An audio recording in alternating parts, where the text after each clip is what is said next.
All those three combined has been my thesis statement across all my businesses. Best-in-class product, the right aesthetic across every touch point of our brand, and the right accessible language across every touch point of the brand. And if you do that right, then you truly can change culture. I'm Amy Jo Martin. Welcome to the Why Not Now show.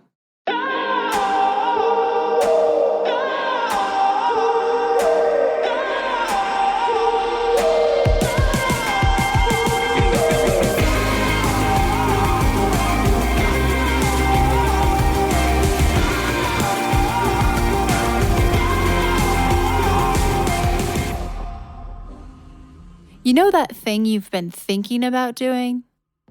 Yeah, that one. Why not now?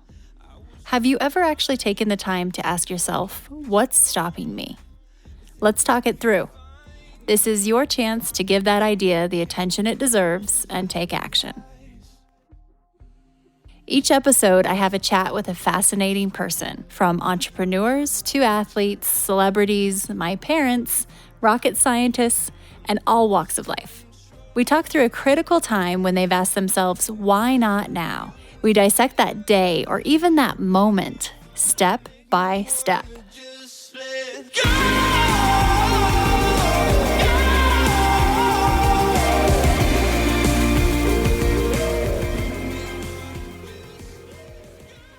So before today's main guest, I have a special guest that's going to pop in. She's my mentor, she's my friend, and she's the founder of Burpee, Susie Batiste. And I'm bringing her on today because a lot of times I'm asked by listeners, how do I know when I have the right idea? Or I have many ideas and I don't know which one to pursue or when it's time to kind of commit. And so I thought, why don't I flip this and give it to Susie, this question, because she is very well equipped.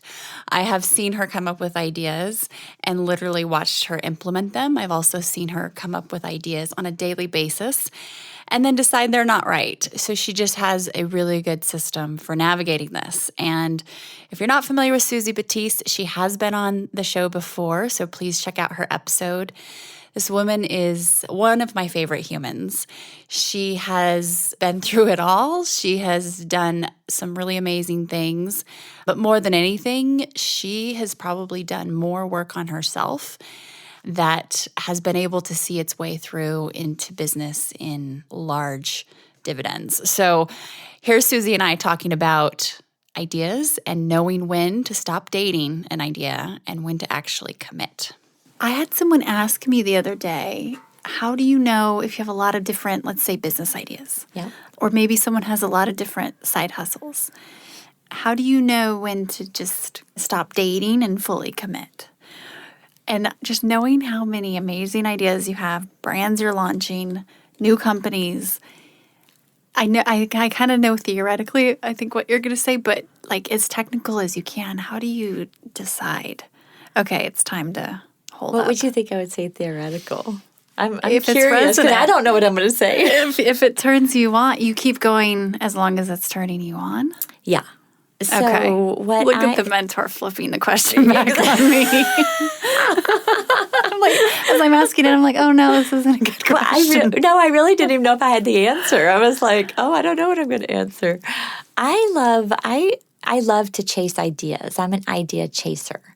And for me, it's a lot of fun. You know, if it's resonant, meaning I'm turned on. If I find myself researching, like we were about Italy, you know, we're looking online, we're like, oh, it feels good in my body. It feels yummy to spend more time with you. And that feels really good. So I keep moving forward until something doesn't move forward. And then I can really evaluate, like, do I want to continue down this path or do I want to stop? When I have a lot of ideas, sometimes it'll be very quick. Like sometimes the other day I went to my team and I go, you know, someone should, and just fill in the blank with an idea. I do this several times a day to them. And I'll pitch them the idea. And then really quickly I can go in my mind like, yeah, I don't want to be in that business. Okay. You know, it's like you have to kind of also feel in and progress. Like, is that really, I can definitely right now, you and I could hop in a car and we could drive to Abilene if we want to. Mm-hmm. Do we really want to go to Abilene? You know, it might feel exciting When for we a get moment. there, how are we really going to feel? Yeah, so I sort of really quickly kind of Project or play that out forward just a little yeah. bit, but I Okay. don't, not too much where people get too analytical. I kind of go, yeah, that's good. And yeah, no, I'm not going to do that. But what I do is that idea is still within my consciousness, even though I'm not going to birth it and act on it, I love to give it to someone. So the next time I meet someone that I think might be in that particular business, or I've done that with domain names, I'll buy domain names thinking, oh, this is a really good one. And I've given, I think, 3 or 4 domain names away to people. Oh, that's I just cool. gave one to the F School, to some girls that are teaching feminine empowerment into schools. Oh, that's awesome. And I thought I was going to do the F School, you know, and I didn't, but I have the domain name. So I, you know, gave it to them because it was just synchronistic. So I don't think any ideas are wasted. I think that we all should play in our imagination with those. And then the ones that really turn us on and light us up, like for real, and that's a path we want to go down, go with everything you have. And that's a great point because I was just going to ask you about this upcoming brand new brand product that you're launching. Oh, gosh. That I don't know if I'm allowed to say the name felt of a it. bloop in my belly. Bloop. What's happening? Which you know which one I'm talking about. Yeah. There have been challenges and roadblocks, just like there always will be. But you're still able to delineate between that and does this still light me up? Yeah. Easily, right? Yeah. So that's such a good distinction. This is a really internal, this is an inside job, being able to figure out what I say is the roadblocks are you talking about my brand or yours? Oh, no. Actually, I'm talking about the product that. Oh, yeah. Oh, but it's the same with your brand. We can edit this out. No, it doesn't matter. You can mention Supernatural. It's launching in October. Yeah. Oh, good. Let's see. I'll tell you, with that brand, I've often wondered, and I'm curious. I'm actually more curious. I've spent a lot of money on that brand. It has been a struggle. And I'm really curious to see. I've told you I often feel like I'm living this book or my message that I don't even know. How long did dissertations take? Years, right? I'm in some dissertation process. And I don't know whether that's a true struggle. What I know is that I'm still turned on by it and lit up. So it'll be interesting to see what happens when it gets out into the world. That's another thing. I'm not attached to the outcome of the idea. That's huge. For me, point. the journey is the fun of it. Like I've spent, $600,000 on that brand, and it could work and it could not. But I'm not attached to that. I keep just being curious. Like, wow, I just keep doing it. I keep being pulled towards it. It's what am I? And then I kind of go inside and go, is this me? Am I blocking something here from my fullest potential? So the whole process to me is valuable because I'm getting to remove layers of myself that I had barriers to. I'm able to still play and move forward. And it could work and it could not. And we'll see. That's what'll be fun. And as I'm hearing you, I'm wondering if some people are thinking, well, is she not attached because she's already been very successful? Yeah. And That's a fair question. And it is a fair question. But from what I understood the Poopery journey being, is that you were not attached either. No. And so I'm it still started, not. and that's why. Yes. I think that's why you're so successful. Exactly. Because to me, I learned after my second bankruptcy not to be attached to the outcome. What I learned is it's really about the journey because I lost everything and I wasn't even present nor had fun. So for me, it's play. Like I am creating. Like I feel sweaty right now thinking about it. I feel nervous. Like what if it's a big flop in front of everyone? And it could be, and that'll be a journey within itself. So I'm always growing and I'm always developing. And I am not the result of an idea I put out into the world. I am merely a birth mother to it. It's like your child. They can do something and it's so hard I still have this. Last night we were having a conversation about one of my children, and it's still hard for me to detach myself from them, yet I know they are independent themselves. So it's the same thing with ideas. So I would go towards, and what I try to do is go towards, I'm still turned on, I'm still proud when I show it to you. So whatever struggles I'm having, I believe are internal blocks, but we'll see. Yeah. So it'll be fun. Everybody will know. You'll either see it in Goop in October or you won't. Supernatural. Supernatural. Exciting. It's fun. Yeah. But also, one thing I've learned about myself, and this probably won't even go in here, but is just yesterday, is that I am about precision and impeccability. So that's not always fast. Even though my nature is really fast, that I'm really more interested in it being exactly right than I am just at going out into the world. Does that mean you iterate faster, do you think? Yes. Yeah. Which is constant feedback loop. Constant feedback loop, yeah. We tackle the most taboo topics on the Why Not Now show. Oftentimes, you're hearing guests share things they've never shared before. In the spirit of things we don't typically talk about, you should know that the Why Not Now show is supported by Poopery, the original before you go toilet spray. It's magic. My friends at Poopery have literally taken the smell out of you-know-what. This pure blend of essential oils stops bathroom odor before it begins. Visit poopery.com and Why Not Now listeners get 20% off with code WHYNOTNOW. That's all one word. And you can hear the story about Poopery in our interview with founder Susie Batiste. That's Why Not Now, episode 28. Poopery is also available at Target. Today's guest is Miki Agrawal, who was actually introduced to me by Susie. Miki has an incredible Why Not Now story, one of the most probably intense. She worked in investment banking on Wall Street, right across from the World Trade Center. And when 9/11 happened, she was supposed to be at work, but she slept through her alarm clock.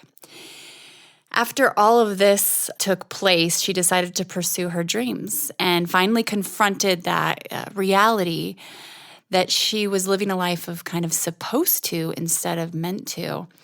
And so from that point on, she became an entrepreneur developing a variety of different products and innovations. This woman is a true innovator. Miki created a restaurant concept that revolved around gluten-free pizza way before anyone was ever talking about gluten-free. She also created a product within a $15 billion category that had only seen 3 innovations in the 20th century, and she completely disrupted the category. And she's on to doing even more things. So you'll get a glimpse into Miki's process and the way she thinks, how she vets ideas, and also she talks a little bit about business being like a burpee. Kind of, you go up, you get down, and it's up and down and up and down. You'll feel her energy. She has a real zest for life, and I just have so much respect for the amount of things she's been able to do and implement that have helped improve the lives of others. And you can literally hear the passion in her voice.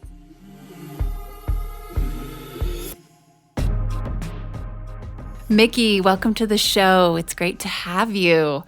So let's hop right in. Can you tell me about a time when you had to ask yourself, why not now? So I was thinking about that, and I was sort of, initially like, why not now? First thinking about my businesses, and then I sort of brought myself back to the moment where I really had the why not now experience. And it was when I was 22 years old. And I had just graduated from Cornell University, and I got a job in investment banking. My Indian father was upset that I wasn't going to be a doctor, but banker is okay. And so I was like, all right, a banker, all right. So investment banking was the thing I decided to do out of college. started training right across the street from Two World Trade Center. Two World Trade Center was my subway stop every single morning. And I would get off at Two World Trade. I would go upstairs and get tea with my girlfriend who worked on the 100th floor. And then I would walk across the street to my office. And that was what I did every day during training. And I officially started my job September 1st, 2001. Wow. Around there.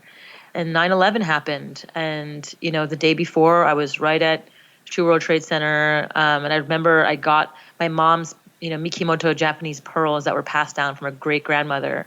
And I remember I just picked up the pearls from the World Trade Center jewelry place at in the basement of the World Trade Center. And the next day, on that day, 9/11 happened. 700 people in my girlfriend's office died on that day. And 2 people in my office died on that day. And it was the only day in my life that I slept through my alarm clock. The only single day in my entire life that I slept through my alarm clock. And I'm the lightest sleeper. Any little tiny sound wakes me up, and I just slept through the whole thing. And I remember when I woke up from, 9/11, and I was like, oh my God. It was like 10 o'clock in the morning. And I was like freaking out because I had just started my job and I didn't want to be late. And here I was waking up at 10 o'clock in the morning, late for work. And I remember like panicking and trying to call car services. And all of a sudden, all the lines were busy. And I would call one line and call another line and call another line. And nobody would pick up. And then because it was all busy. And then finally, after I called for the 10th time, somebody picks up. And I'm like, I need a car. I'm late for work. And then the person on the other line just deadpan said, turn your TV on, and then click, and hung up. And it was just such a weird thing out of context. You're like 10 o'clock on a Tuesday morning, like turn your TV on. What the hell is going on? And no one was, I didn't know what to do. And so I just turned my TV on. And then the whole thing unfolded. And then I checked my phone. Then I checked like my email.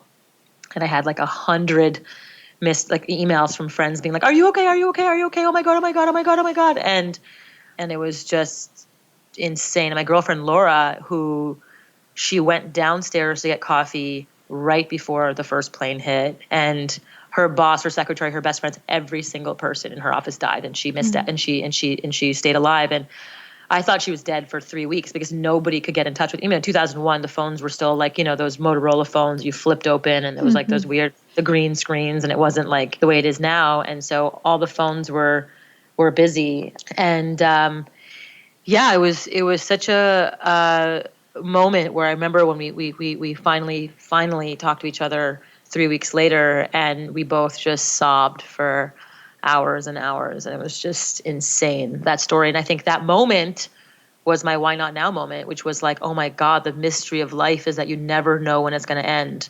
Like this, my building right now could fall on top of my head. And, I literally could die at any moment. And it was my wake up call. And it was my aha moment that said, I need to follow my passions and pursue my dreams. And life is so short and so fleeting. And I got to get it done. And that was genuinely my why not now moment in my life. And I think that dictated every single thing that was to follow. I played soccer professionally for the New York Magic. I played all 4 years in college, and I wanted to try out for the professional team because I said, fuck it, why can't I could do it. And I tried out for the team, made a starting lineup, and then tore my ACL first game of the season. And then, came back out again, tore my ACL the second year. So I was like, okay, universe, it's not my calling. And then I went into the film business. I'd spent my summers in college working for the producers of like the movies like Dumb and Dumber and Kingpin, all these silly movies. And it was sort of, at that point when I was working in the film business was when I had like my ding, ding, ding idea for my first business, which was born out of a stomach ache. Ever since then to this day, one of my favorite sayings are, which we hear over and over again, is necessity is the mother of invention. I basically, had a stomach ache, and I couldn't, I was figuring out what was wrong with me. And I realized that, on the film sets, there was these tables called a craft service table. Mm-hmm. And my favorite.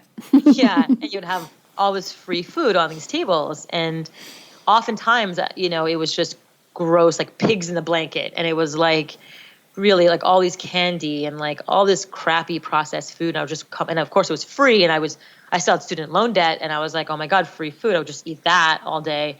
And I would just come home with like wrecked stomach aches and just awful pains in my stomach.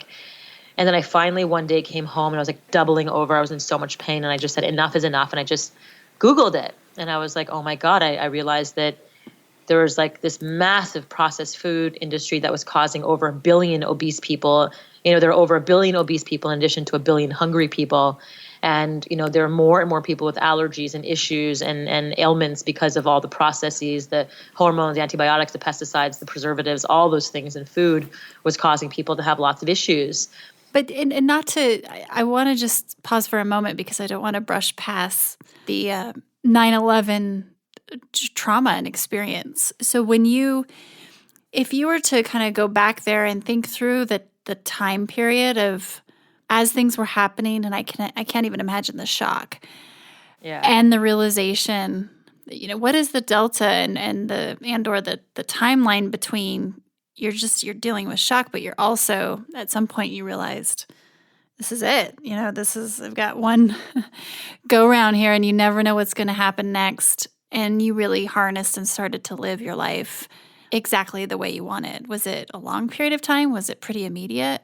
It took like about a year to really shake myself awake and just ask myself every day, like, coming out of the haze, and I remember so clearly when I was working in the film business and I was working in investment banking, like directly right after that.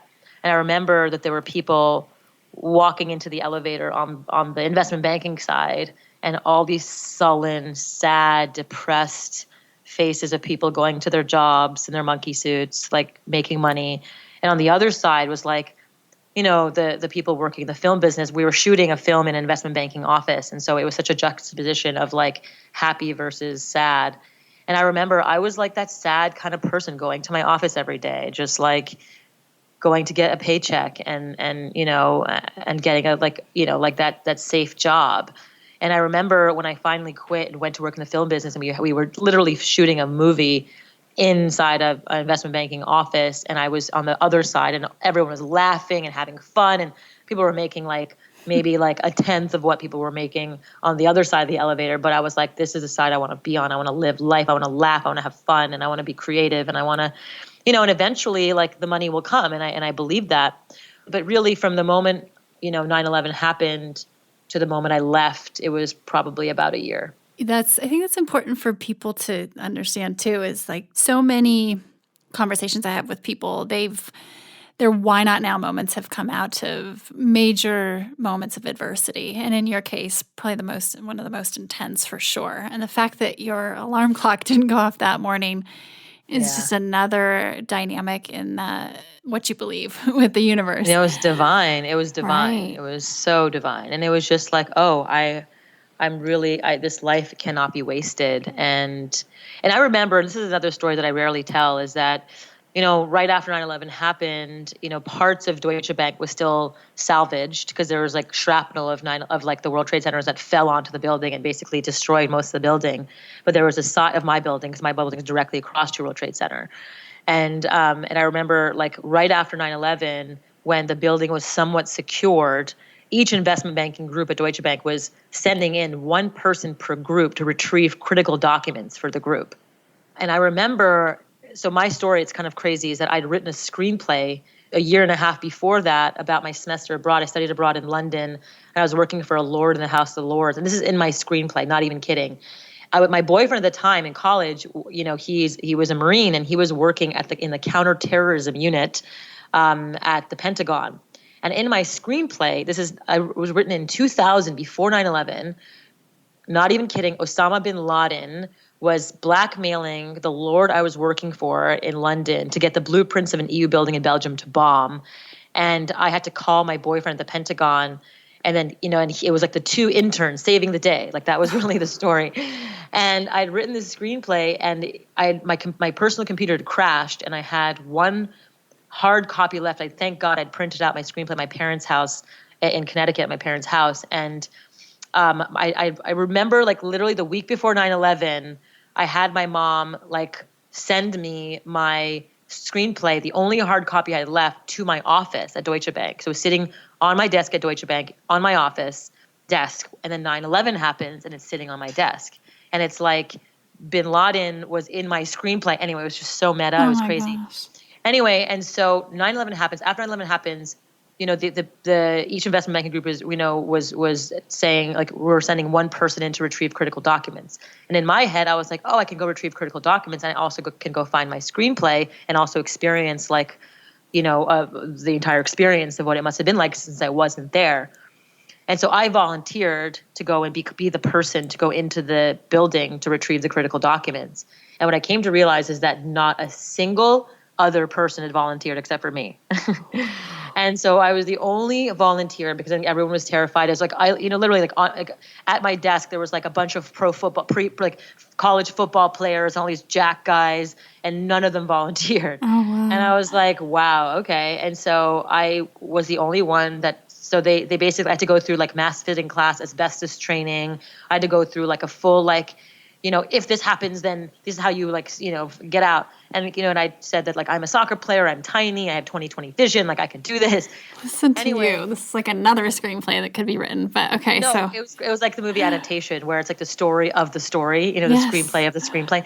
Yeah. And so anyway, the day comes where I meet a Marine at the base, at the foot of like the World Trade Centers. They're still kind of smoking. It's like crazy. And I'm sure I must have inhaled some asbestos or whatever, but I had the moon suits and the gas masks on, and I had like 9 pages of things I had to go and retrieve for the investment bankers, including most of them had, I want my this lucite, which is like a trophy that you get for closing a deal, like deal closing trophies. Like the people wanted me to retrieve it was just like out of a movie, like the kind of shit that I was asked to go and retrieve. And your top priority was your screenplay, right? Yes, it was. Anyway, so I go in there and it was like every single, like the mezzanine was these golden staircases with this big fountain. It was all like rubble. It was like it was out of like a bombing from like the Middle East. It was like insane. I got to really see it. I had a disposable camera. I took a bunch of pictures of it. And all these firefighters had made these finger paintings of the World Trade Center and a plane flying into it, people jumping out of the windows of the building, and there was like all this finger painting art on the walls because there was like a thick, like probably a half a inch thick like or an inch dust thick of dust that covered everything. And so people were just doing finger painting of, like, it was just eerie and crazy. And I then came to find out that a bunch of police officers and firefighters raided the buildings and took all the computers, all the laptops, and stole all these things. And then, like, in the World Trade Center, they like raided the jewelry places. I mean, it was really, it was like the wild, wild west. Yeah, because they were like, our friends all died in here. Like, we deserve all this stuff. Anyway, and so I retrieved my screenplay and I got all the documents everyone asked for. And it was just such a wild, wild experience. I think after that, I was like, all right, I am done. I am done with this investment banking mentality. These guys don't give a shit about like anything but their trophies. Like nobody volunteered to go in except for me because they're all like a bunch of scaredy cats. Meanwhile, they're like tough bankers in like the banking world. And it was just like I had no respect. I just lost all the respect for that world and I was just out. And that's when I was like, I'm done. And I went to try out for the New York Magic soccer team. And that's actually a funny story too because, during when I was playing for the New York Magic soccer team, I was still working in investment banking like job, and I had decided to like go try out in the middle of like twice a week for 3 months while I was still working. And so I had to like have the front guard. I would give him food every day, the front guard, and I had him keep my soccer bag in the back of the front desk of Deutsche Bank's like front office, and they don't normally keep anything. But because I became friends with him, I was like, all right, at 5:00, I need to take my soccer bag and bring it to the driver over there. I think Amir was the driver's name. And I was like, bring it to Amir. Amir is going to then put the soccer bag in the car. He's going to drive 1 block. And I'm going to then walk 1 block down the street as if I have a FedEx thing I'm taking for my investment banking like meeting. And I'm going to go around the corner, jump in the car, and they're going to drive me to Brooklyn. And then I'm going to try out for 3 hours. And at 10:00, I'm going to come back to the office and finish my work. And that's what I did for like 3 months. And it was so crazy. I was so scared every time sneaking out of my office to go and try out for the New York Magic. And I made the team and I made the starting lineup and I was all set to quit my job. And then I tore my ACL first game of the season. And so I had to like stay at the investment banking job so I can get the best health insurance and the best surgery and the best doctors. to go back out the following year again, and then made the team again, made the starting lineup again. And at that point I quit my job. I was like, I'm fucking done. And I quit investment banking job. And then my semifinal game, I tore my other ACL. Your life is like a movie. You can't make this shit up. Like it's incredible. It's amazing. And not even that, but then look at what you've done in the last, 15 plus years. One of the questions I had for you, Miki, as we were, I'm researching you, and then we also have some mutual friends. So I've heard about you. But even if a person were to go on your Instagram account or, just hear you for 1 minute, you are so original. And the thing that really shouted out to me as I was really kind of getting to better understand your persona and personality was you're unapologetically you and true to yourself. Would you say that you've always been that way, or would you say that big why not now moment after 9/11 has really been the springboard for you to kind of shed the layers of conditioning that we all have? Yeah, I mean, I think number one is my parents are immigrants. My father's from India, my mother's from Japan. And, they taught me that you don't have to have any resources, anything. You can live a really fun, life. And I feel like we did so much as kids, and we were very middle class. And my dad had just an engineer salary and figured it out. Like, we're our soccer coaches, and my parents both were our soccer coaches. My mom led the Japanese school. My dad led the Hindi school. When we were growing up, there wasn't any gifted children summer camp. And so my parents created it without any experience or any resources or anything. And they just kind of taught us that anything's possible.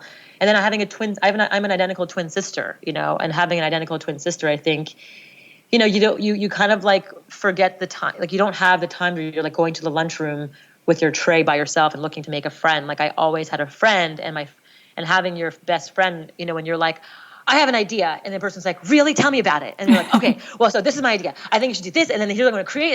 And then my sister's like, oh my God, that's such a great idea. You should go do it. It's the best idea I've ever heard. It's so good. Go do it. It's amazing. And so you have someone who is your consummate cheerleader and consummate champion. And I've had that my whole life. And I feel like, we've been fierce competitors as well, like in life and business. And that's really good, healthy competition. Sometimes it was unhealthy, but for the most part, it's been healthy. And I think, having someone really be your total cheerleader and love everything that you're doing is, I think, really builds your sense of self, I think. And I really, I think I'm still my twin sister and I think the longest we've ever been apart is 3 weeks in our 39 years together. Wow. And so we live 5 blocks away from each other. We lived together in college. We were together. And after college, we lived together up until only a few years ago. And we now live only 5 blocks away from each other. So it's you're still a kid at heart, and it's you grow up, but you don't really grow up because you have your person that you've been with inside the womb with you. And anytime you try to be cool or try to, be a little not yourself, then you have someone being like, what are you doing? Why are you acting like that? Stop it. And then you're like, oh, right. Okay. Sorry. It just keeps you grounded, so I think that's been really, really helpful. And I think when it comes to starting my businesses, when it comes to businesses that are challenging, the status quo thinking and breaking taboos and doing things that are in society that are considered uncouth, I think for me, it was just oh, well, what do you mean? It's totally normal to talk about anything because everything's accepted at our house. There's nothing, we can just talk about anything and everyone's always like, yeah, that's such a great idea. Go do it. And you're like, cool. Okay. The incredible support, and yeah, that it makes a lot of sense. I never really thought about it that way with having a twin. You have that built-in 24/7 kind of cheerleader and confidant and playmate. And we're going to take a quick break, and we'll be right back. Hi, everyone. If you are digging this podcast, please subscribe, rate, and review on iTunes. It just takes a moment, and it means a ton to us.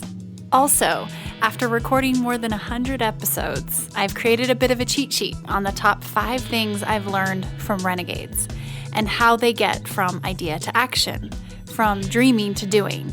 I will email you the downloadable PDF when you subscribe to my newsletter. Just head to amyjomartin.com and click on Connect with Me. And so your companies, when we look at THINX or Tushy, and I'd love for you to share a little bit about those, as well as Wild, which I actually have had the chance to enjoy. And this topic of taboos, there's so many in our society and world, and one of which we hear a lot more lately about is mental health, which it still boggles my mind that this is a touchy topic. But at kind of the umbrella level, given this is your world, what do you think it's going to take for us to start closing that gap, these taboo gaps? And you're doing it right now. I'd love for you to talk about how you're doing it. But there's so many just in theory. Yeah. So, I mean, I think, talking about taboos, I think really the food, like my restaurants actually informed a lot, when I started THINX and then Tushy. When you talk about food and challenging the way people eat and saying, hey, like, here's how you think about healthy food and organic and local and farm to table. This is back when, I started this, my farm to table gluten-free pizza concept in 2004, launched in 2005. This is back in when nobody was talking about gluten-free, farm to table, organic, local. And it was such a huge educational barrier for people to be like, oh, it probably tastes like cardboard. Ew, gross. Mm-hmm. Gluten-free, oh, can't be good. Like, organic probably tastes gross. And because, like, back then, all the healthy food really didn't taste that good, I guess. They tasted a little bit granola-y or whatever. And so there was such an uphill battle to get people to, like, talk about food. And they're like, don't tell me how I eat. And so I had to learn how to really, like, take food and like really make sure that I create a best in class product. I had the right sort of aesthetic to really the right space to create for people to feel safe talking about it, and then the right language to talk about it where people felt safe to talk about it and felt like comfortable talking about it. So, for the restaurants, my food had to be delicious. I had to have a beautiful environment that made people feel really comfortable. And the way I talked about food wasn't like academic or clinical or medical or technical. It was very like colloquial, like you're texting your best girlfriend. And so when I sort of fast forward to like THINX or with Tushy, THINX is period proof underwear, talking about periods, talking about poop, I had, the same thesis followed, like having a best in class product, a product that I want in my home, a product that I would wear on my body, best in class product, the right aesthetic. Like I have to create that container in which people feel safe to talk about it. You're talking about periods or poop feels very uncomfortable. So how can I make the designs beautiful and aesthetically pleasing and fun and quirky and interesting looking that people could be like, oh, that's cute. That's cool. Oh, you're talking about poop. Oh, you're talking about periods. Oh, well, that's cool. And makes it okay and accepted. Makes it okay. And then the languaging, it's not academic, clinical, technical, medical. It's like, oh, the way you talk about the things made it really comfortable for people to talk about. And I think, all those three combined has been my thesis statement across all my businesses. Best in class product, the right aesthetic across every touch point of our brand, and the right accessible language across every touch point of the brand. And if you do that right, then you truly can change culture. The aesthetic around, the language around the brand, and that's such an easy thing for people to do. That's the lowest barrier, right? Even if they're just having a conversation. That's it. How would you text your friend? How would you text your friend about it? How would you talk? How would you talk to your mom or your sister, the closest person you have about, like, Tushy? It's like, oh my God, Mom, you have to check out Tushy. It's like so crazy and weird. It's like, it makes you feel weird. But it's cool and it's awesome and I love the feeling and it's crush. Whatever. And you distill like all the things that you would text your friends and your mom and your sister and your whatever, and you'd find the best little nuggets, and then like that becomes your tagline. Yes, and describe Tushy for our listeners. Yeah. So Tushy is really challenging the way we use the toilet. Right now we wipe our butts with dry paper and call ourselves clean. But meanwhile, we're spending over $1,000, easily like $1,200 a year on like your cleaning yourself, products. And, when you jump in the shower, would you not turn the water on and just use dry paper and call yourself clean? No, right? So or would simple, would you go to your dirty dishes, not use water, and just use dry paper to wipe your dishes down and call that clean?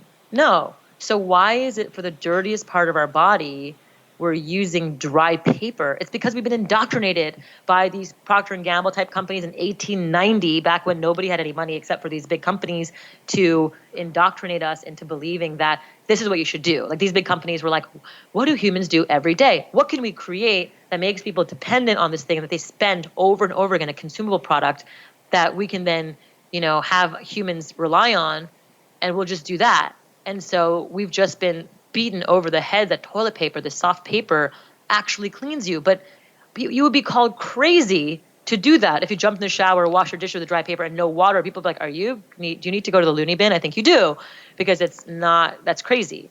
And so, we're killing 15 million trees per year to make toilet paper. Per year, that's like the equivalent of Central Park getting chopped down every single day. It's just insane.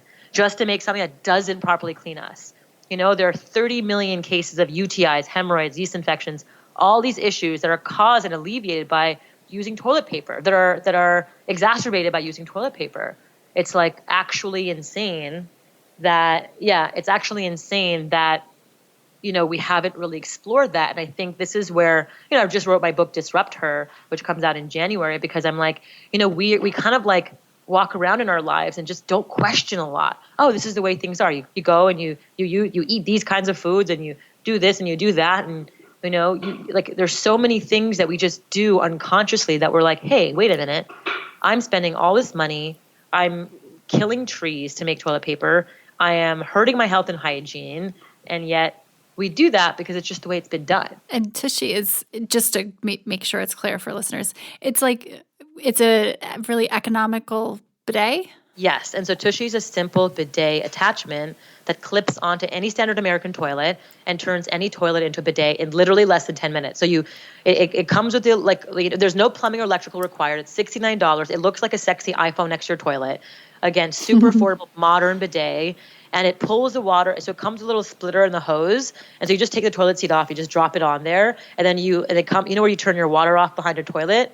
You just turn your water off, which it pulls the water from the wall, and you just splits it off and you're done. In 10 minutes, like someone like me, who I can barely hang a painting on the wall, I can install my Tushy. It's super simple and super easy, and it's literally transformational. In 2 months, you've made your money back. You feel so clean. It's like you've brushed your teeth for the first time in your entire life, and you're like, oh my God, what I've been doing? What have I been doing? And then you can't simply go back ever again to like wiping your butt with dry paper. It's just disgusting.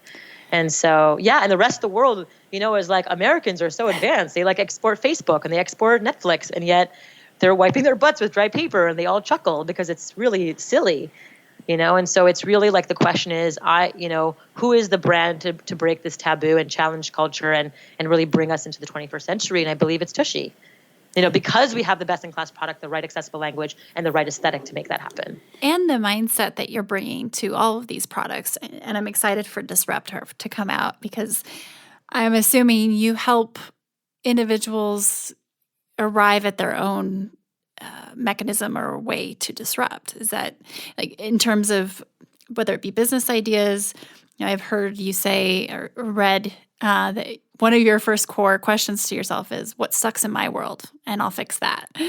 And it's such a simple question. And we tend to think, oh, everything's been done. Everything's been invented.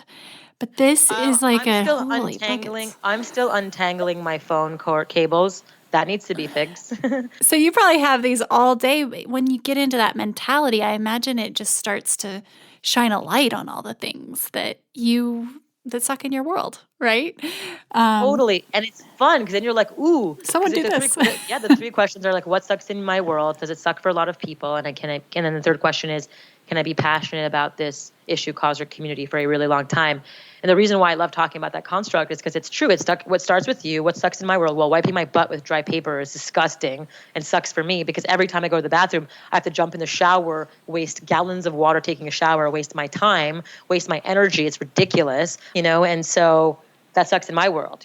Does it suck for a lot of people? Yeah, everybody who doesn't use water to wipe their butts or to wash their butts is walking around with fecal matter on their butts and promoting infections and diseases, and it's not fun. And then, does it suck for a lot of people? And then the question is, can I be passionate about this?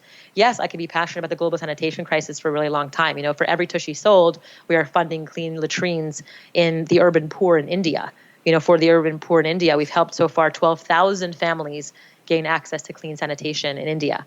Over 1 billion people practice open defecation right now, which means they're pooping outside, and they're women specifically are at risk every time they poop outside without a latrine, because they're at risk of getting raped, of getting hurt, of getting accosted. And so women oftentimes have to hold in all day, which causes UTIs, lots of issues, which is why they also don't drink a lot or eat a lot, because they're afraid of pooping or peeing in the public. This is their concern every single day. Then as a group, late at night, women have to go walk sometimes 2 miles, 5 miles to relieve themselves. And this is their reality every single day. You clearly have this this ability to identify, these problems and solutions, and for sure, it's apparent that you take risks. You're willing to try things, to get started. What's the riskiest thing you've ever done professionally? The riskiest thing I've ever done professionally. Yeah, I would say, I would say let me see. I mean, there's so many things. I mean, raising money in these spaces are so hard. I mean, obviously, from a risky perspective, I think maybe, putting our advertisements on the subway, that was a really challenging thing that happened where we were trying to put ads in the subway, and the New York City public transit system tried to ban us because it was a taboo subject. And so... Was this for THINX or for Tushy? Yes. For THINX, yeah. And rather than slinking away, I basically decided to go to press with this crazy story. And instead of just, surrendering to the outcome of, we can't put these posters in the subway because it's, it would be not good for the riders. It would be something that would offend them, offensive to riders is what they said. So we basically went to press, and that story went viral. And it's actually what put us on the map. And I think, taking risks like that, like saying, all right, I'm not going to let this stop me. I'm going to find another way to get there, I think was a really powerful experience for me and for the company, and really showed that, you don't have to take no for an answer. There are things that will pop up, and you can just figure out how to resolve them in a way that's creative. Yeah, good for you. Good for you for taking the different route. And then the fact that that's what puts you on the map. I mean, that's innovation too. And being brave, it's bravery. Yeah, totally. I mean, it was fun. And it was also like, wow, that worked, And I think with Tushy, we just did a poop-up shop, and it was like a pop-up shop, but we called it the poop-up shop. And, we did a partnership with Poopery, and it was a really funny, fun, silly thing that we had thousands of people come through. We didn't know if it was going to work or not. People actually cared, but it was such a funny, fun, weird, thing that people loved to experience. And it was made with love. It was very handmade. You just take risks and you try to do things that are weird. I think one of the riskiest things I ever did when I was first starting out, I had no press relationships. I had no connections at all. And for my little tiny restaurant on the Upper East Side, I was trying to get press, and I wanted so bad for Florence Fabricant for the New York Times to come to my restaurant and do a Wednesday feature on my little tiny pizza shop. And I was not a celebrity chef. I had nothing. And so I remember putting these weird boxes together, these nondescript boxes. And inside these boxes, I had my friend's dad, who's a doctor, send me 50 IV bags. And IV bags, like doctor IV bags. Yeah. And I basically made these boxes. And inside the box, I put these IV bags in it. And I made these little stickers. I put these stickers on top of the IV bags. And so the first thing I said, I made a little postcard or a little handwritten note on top of the box. And I said, the perfect food will be arriving shortly. Until then, don't eat anything. Okay. And then underneath that was the IV bag with a little sticker on it. And the sticker said, should the lack of sustenance prove to be debilitating, please insert tube into vein. And it was like this weird thing. Underneath that was like a little invitation to our, to my restaurant. And most people get these little press kits on their desk, and they're these stupid little things that nobody cares about. And they pile up on these writers' desks. Or you can get those writers will get these weird boxes in the mail, and they will be curious. Yeah, just and then enough they will show up to intrigue them. Right. Intrigue them. And literally Florence Fabricant for the New York Times came to my restaurant and wrote a feature in the Wednesday food section of the New York Times, and it was unbelievable. Yeah. And we had a line around the corner the first day, and that was a whole nightmare in and of itself because we were not prepared for it. And it took just a long time to recover from it. But yeah, it was wild. I mean, the lesson there was do not get pressed too early. Definitely do a soft opening first. I did not take any of the advice that I received because I was so excited to launch it, and it was just a total shit show. You did too good of a job first time out of the gate. So Speaking of lessons, what's one lesson that you find yourself learning over and over again? I think the lesson is just of resilience. You get beat down, you have to get back up. You get beat down, you have to get back up. It's like doing a burpee. You have to get back. You do a push up and you get back up, and you do a push up and you get back up. And it's kind of like, I feel like entrepreneurship is a roller coaster. Highs are high, the lows are low, and it's really about enjoying the entire process. I've experienced incredible highs. I've experienced painful lows. And for me, like when I experience the painful lows, what I do is I really after the eye of the storm is gone, I say to myself, wow, I get to go to my grave having felt despair, having felt betrayal, having felt sadness, having felt deep anger, having felt all of those things. And in business, I've gone through so much. And what would you say would be your largest kind of professional low? I mean, minus the takedown recently, I would say, when having one of my favorite managers stealing $100,000 from me, and that was I thought this guy was family, and I was just like, oh my God, it was so wild. And that was a low point for me because for me, it's like the people around you who you trust and you believe. And I would say, I experienced that in my companies where I really believed, I trusted in people, and I think that was a big lesson, like the naivete, trusting too much and being a little sort of blasé with the hiring process, just being like very trusting. And I think I'm not the only entrepreneur who's experienced a lot of ups and downs, and I think for me, like I said, when I go to my grave, I get to really feel all of it. I get to feel the highs, I get to feel the lows, I get to feel the anger, sadness, betrayal, the giddy, the joy, the whoa-ness of it all. So I'm really, truly grateful for it all. I don't consider any of it failure. In my book, Disrupt Her, I talk about how, we need to replace and remove the word fail or even failing forward out of our vocabulary. Because I failed forward. It's like, no, that's still negative because it has fail in it. So the way I describe it, I say replace the word fail or failing forward with the word revelation. What has been revealed to you? Like what are all the things that you've learned from this experience? Like revelation feels so much more fun and exciting. And, you go through the tough and the good and the bad, doesn't matter. All of it has something to reveal. And that makes it a lot more stomachable and fun and exciting. I agree. I couldn't agree more about the word and that the semantics around failure. And I heard someone recently say, I wish I could remember who, but they said, if you're always experimenting, you can't fail. It is all pretty much an experiment. And totally. And I really dig that because I consider myself always experimenting with something. Yeah, tinkering. My little invention shop that I have is called Tinker Labs. It's all about tinkering. Gosh, I love it. And when you said take down Miki, what are you referring to there?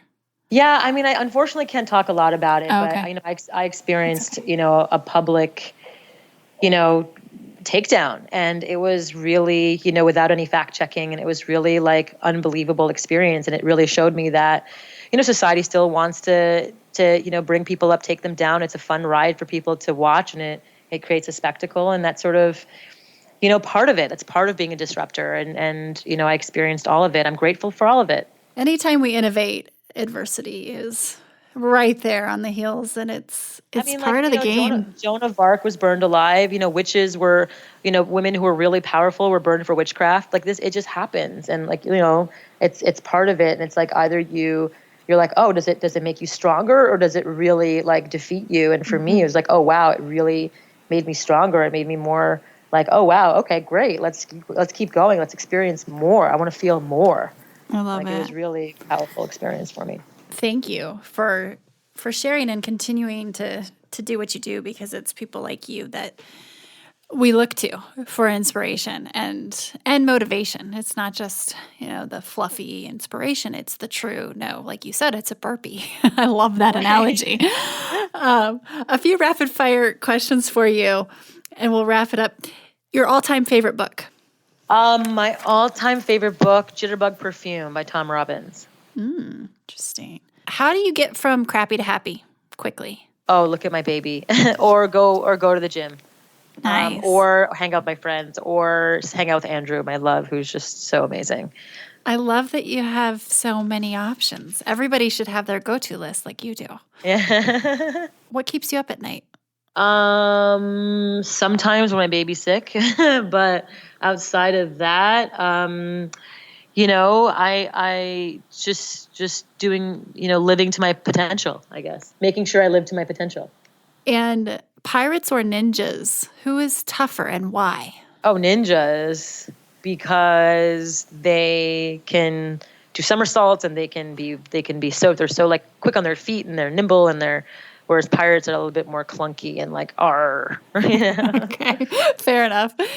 And advice you would give to your younger self? Just keep putting one foot in front of the other. Don't stop. I love it. I've gotten so much out of this conversation. Miki, thank you so much for sharing your time and your wisdom with us. Oh my God, I'm so happy to be here. I'm so glad we chatted. I can't wait to meet you in person.